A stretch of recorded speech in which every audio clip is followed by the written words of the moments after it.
ISIS radio just moments ago calling Omar Mateen one of the soldiers of the caliphate in America.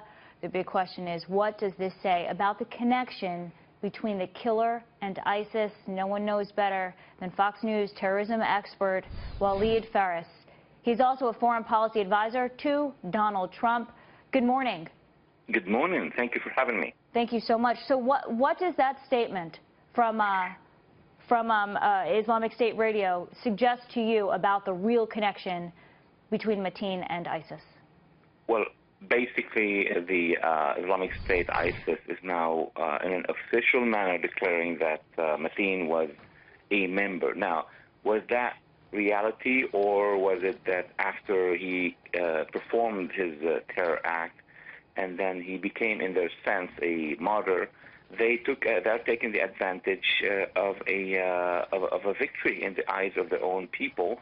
So they made that statement. But what it tells us is that ISIS can, through either members or supporters or partisans, reach really deep inside the homeland. That's the main lesson. I wanted to ask you, Walid, basically you're talking about this Islamic State breaking news from this radio, calling him this soldier and embracing him in their group, whether or not he was a former member or was now elevated to a member because of this act. In the meantime, the man was full of hatred, goes in and does the worst massacre in United States history. Whether he was operating as a lone wolf or not, we need to talk about the group overall. And the term lone wolf, do we need that term anymore? Does it actually fit the bill?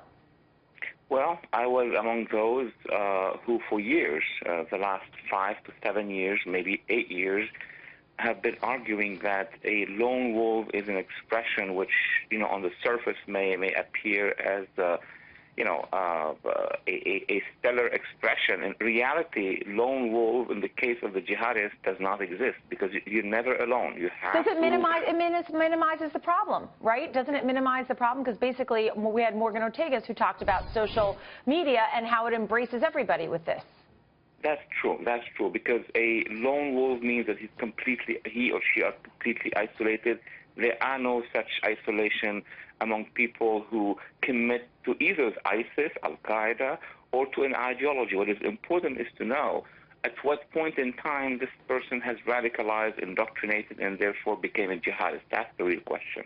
Any differences that are key or notable or significant between this massacre and the ones we've seen in Paris and Brussels and a couple of years ago right here in the U.S., in Boston at the Marathon? From the perspective of the jihadist, actually it's the same kind of action. And what ISIS, or before that Al-Qaeda, used to ask their members or supporters is this: you perform the act, and then we, at the end of the day, will consider you as part of us. So even in the early process of these people radicalizing, even if they are not members of the organization, they do as much as they can, the way they can. Sometimes there are many, 5, 6, 7, or sometimes there are one person. I want to talk about, obviously, the sentiment of United States citizens from coast to coast.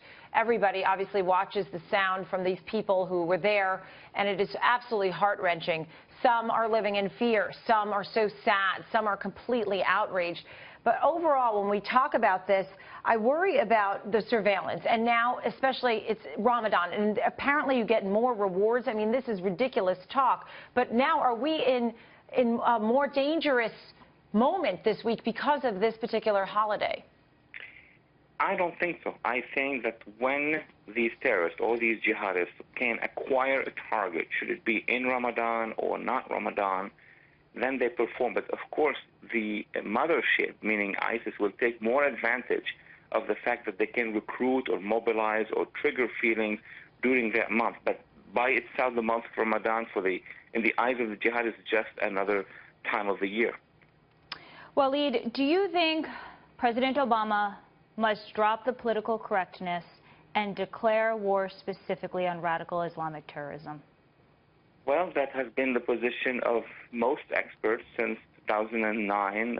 I don't know if in the last 3 to 4 months of his effective leadership, of the administration, he's going to do that. If he does, he will have to explain what has happened over the past 7 months. This is a political decision. And this will be obviously front and center for the next election. Walid Phares, Fox News terrorism expert.